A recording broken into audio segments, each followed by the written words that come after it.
So this is Dr. Jefferson, Chair of the Podiatric Medicine and Surgery Section of the National Medical Association, back on the podcast here at the NMA Annual Convention in New Orleans, Louisiana.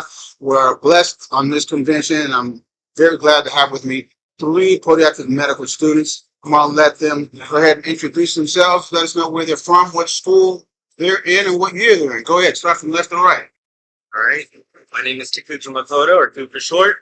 I am from NYCPM. I'm a second-year student. My name is Jordan Jefferson. I am a second-year student at Central University School of Podiatric Medicine. My name is Destiny Harnock, and I also attend the New York College of Podiatric Medicine. I am a first-year student.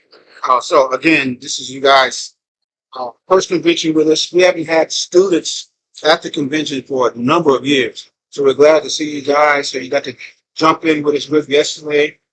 So you guys came in yesterday and joined us right off the gun.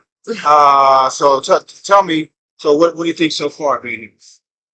I personally am having a great time. As a first-generation student, I am so happy to see so many brown and black doctors in a room, and just being exposed to so many doctors in different fields of medicine. It's just all overwhelming, honestly. Overwhelmingly good, though.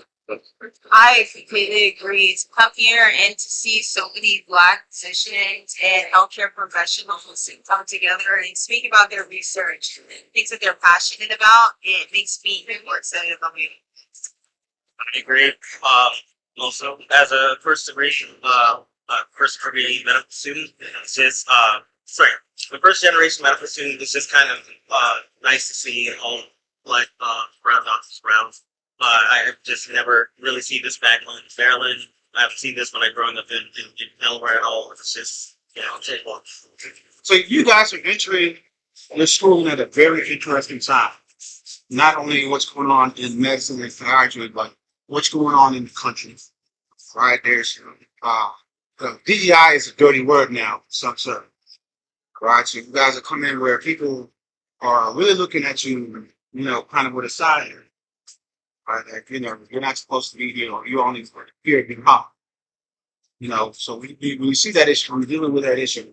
What first comes to mind?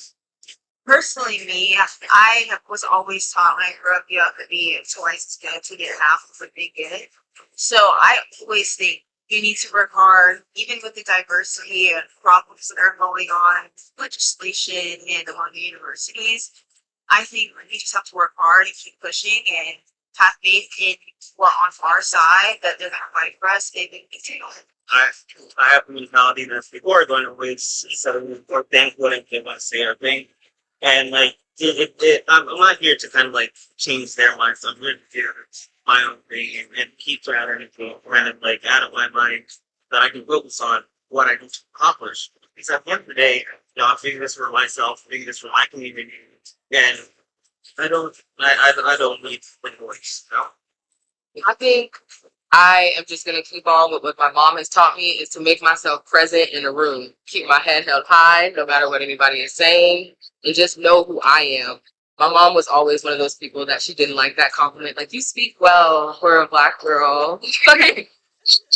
My mom hated those backhanded compliments. So I think taking that mentality and making sure I am heard and people see me and people know me and know what I'm capable of, that's what I want to continue to take forward and teach other students.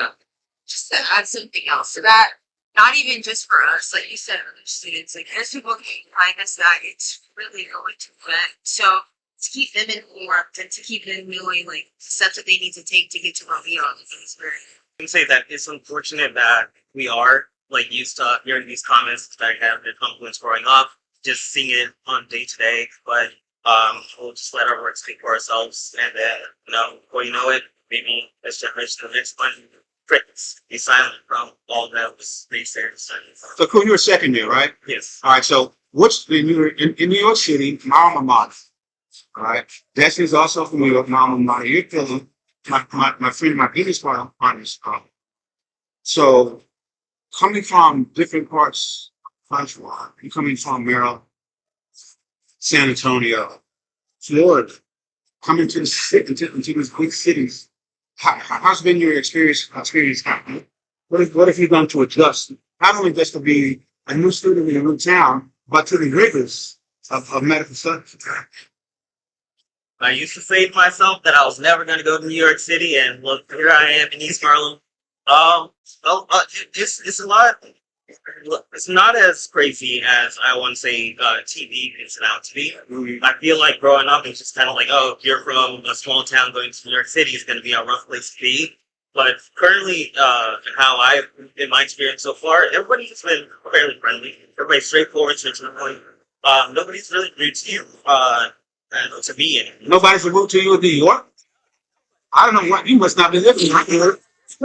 So I asked, I know that everybody's like, they're doing their thing, they're keeping their head down, they're going from point A to point B, and I just listen.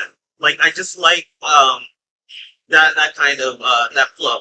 And to me, it's worked to me, you know? So I encourage you to kind of go to the city, kind of see what it's all about, and just kind of like, making use of that. Because I'm only going to be here for so long, and I just want to experience as much as I can, and I'm looking when I'm seeing in Harlem. I see like good things, great things, reports coming out, and growing city. I can see the history of it, and I just love being. I'm here where so much history and so much growth has happened throughout the years. So, What have you done to help change the way you approach studies for school, things like that, coming from Texas to Philadelphia? School and studies. Well, honestly, I like to think of myself as kind of a rolling stone. So I started out in Texas, and then I went to undergrad in Florida, and now I'm in Philadelphia. It's really different culture-wise. In San Antonio, it's a huge Hispanic population. It's the majority down there. If you go into Philadelphia, where it's around a 50% Black population, it's definitely different. My study habits from undergrad, I could definitely say that I spent a lot more time in the library in my room studying when I was. It's definitely strenuous. I feel like my first year or my first semester, really, I was bouncing around a lot of different study strategies, and I finally came onto one that really helps me is Harmony. So that's something that I really use that I was not using in undergrad or like English. What does that mean? Auntie, Of course, old heads like myself who aren't familiar with that, break that down a little. it's like in a way, it's kind of like just like flashcards, but it's space recognition. So you say how well you know something. There's four options at the bottom. It's good, bad, so far, it's average, easy, part of me just didn't know. That's it. yes, there's four options. So each one that you pick, it will be a different time for when the card will show up again. So it can show up again in 10 minutes. It can show up again in 3 days. It can show up again in 5 days. So the ones that you're getting very often, you say, hey, man, so you're seeing it again and again and again. And once you know, you kind of push that to the side and see it later and have some recognition on it while you're also getting to know the things that you don't really know. So that's usually what I do.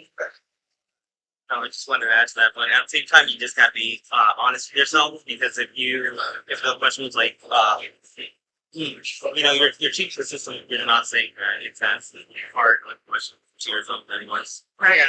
And then it's really not difficult out at this day.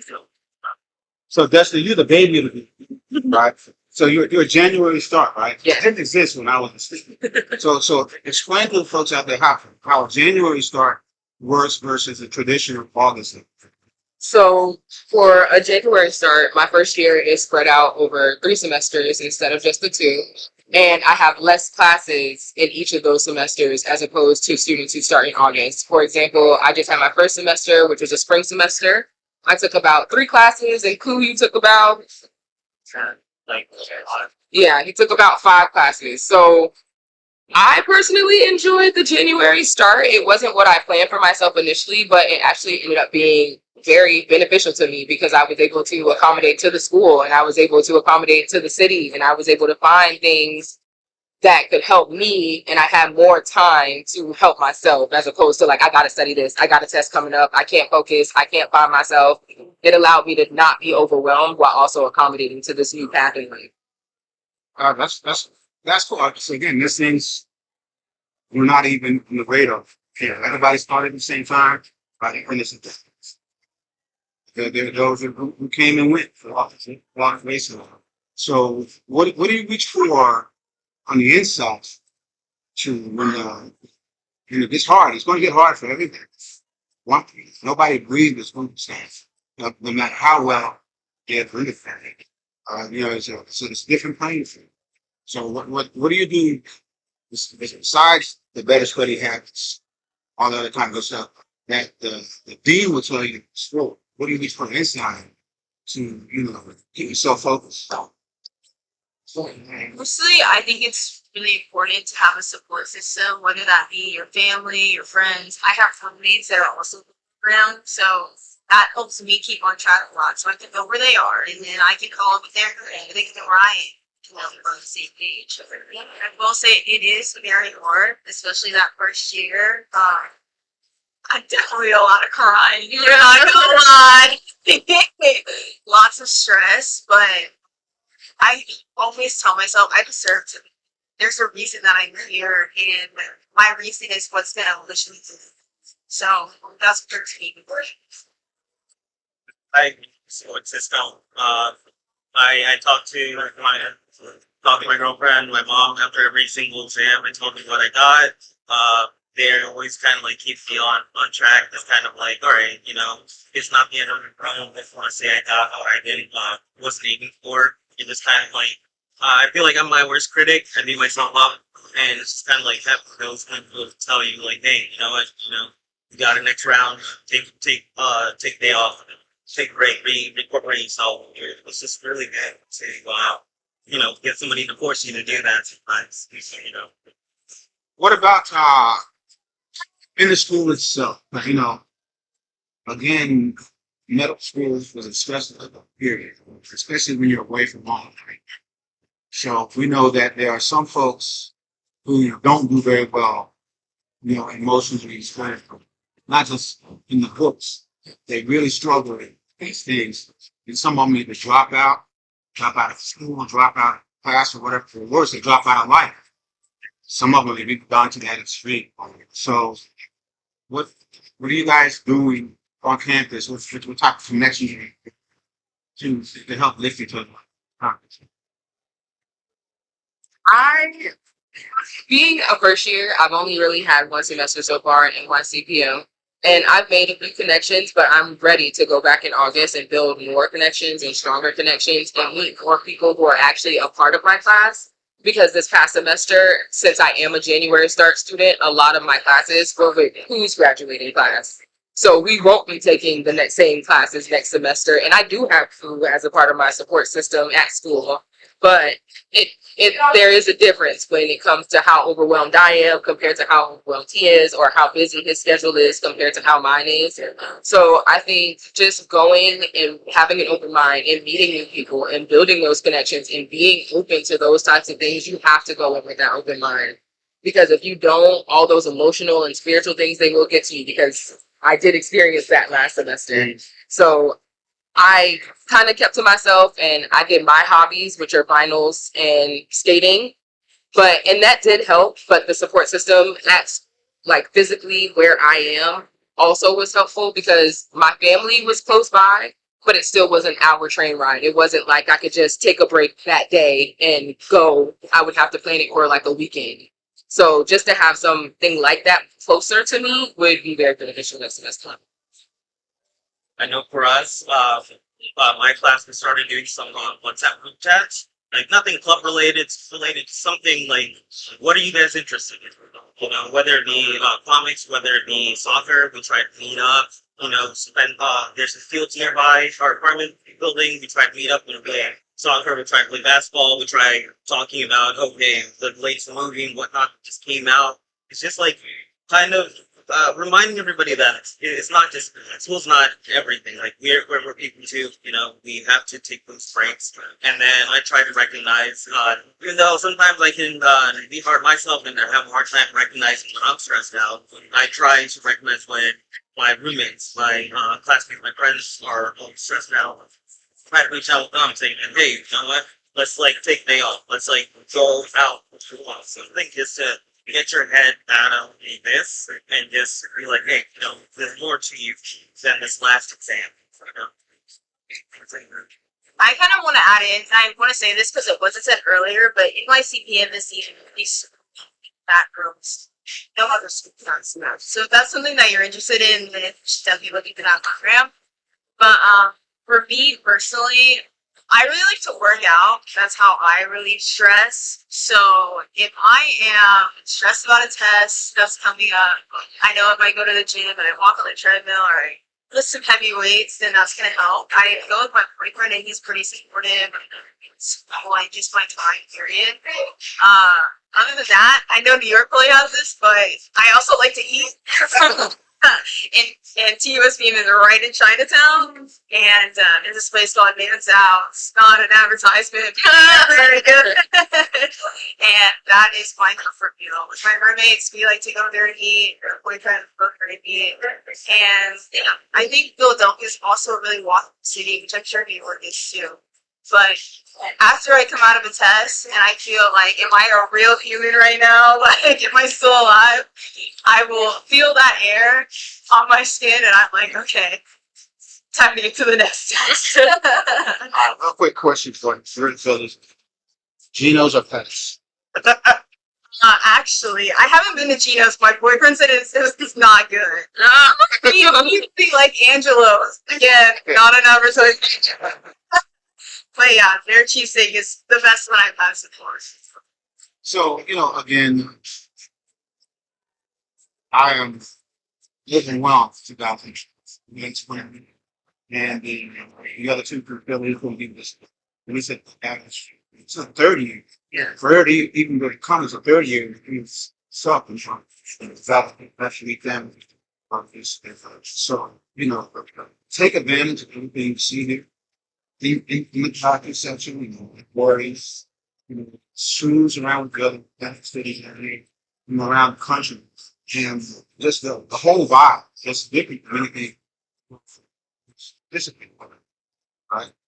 Do you guys have any questions for me that you want to wrap it out? So, do you have any advice for us as students going through this? The thing is, for me, I went to New York, coming out of Texas, coming out of Dallas, and I didn't know anybody personally, but I leaned a lot on my faculty. I'm now I was able to get into grad house in Orange. So I had a built-in support system that way, but not everybody has this system to be able to just jump back to things. So it's important that you find your tribe, leverage whatever it's private. And you guys are here. Yeah, student athlete credential methods. You tell with New York is going to be strong. Really, cases for the schools you're trying to get on this campus. Reach out to those holdings. Have conversations with Dr. Logan, Dr. Clark. Have conversations with Dr. Robinson. That's what you're going to think about the Robinson. She's very active in the student engagement. She couldn't make any conviction. She's on the board, but architecture. Yeah, so she does a lot of stuff, making sure two guys well-being, take care of you. It's not selfish to take care of self at first, right? Always get your own head square. Get your books, like get your free time, whatever thing you do to make yourself balanced. Don't stop. 20 something. 20 something years later. I'm playing tonight. Club here in New Orleans. So, what do this, whatever, keep it up. At the stage. Keep doing it. Keep doing it and show that it'll help us stay balanced, stay close to your families, keep friends, stay close to your face. All that good stuff's gonna get on. No, it's not easy. Everybody's path is not the same. Okay, but as long as they're doing their stuff, and making good connections, guys, you're going to see it's dynamic. You don't have fun. No, LA only way to be similar. It's all open and willing, takes from Jefferson. So he's talking about that's a lot. And y'all are used to that. But like I said in the session last night, we're not doing this forever. You guys got to take over, learn how to do this, learn how to do all this training Mhm. that you see here in the world. Besides learning the profession and serving our people, because they need to see it. People step out, man, you're doggone near losing your leg, losing your leg.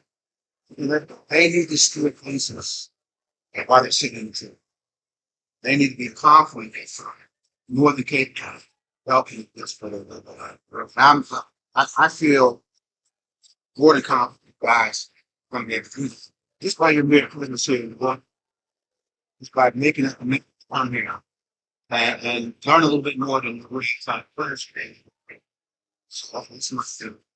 So with that, I'm gonna close it out. Hey, these guys are about the business.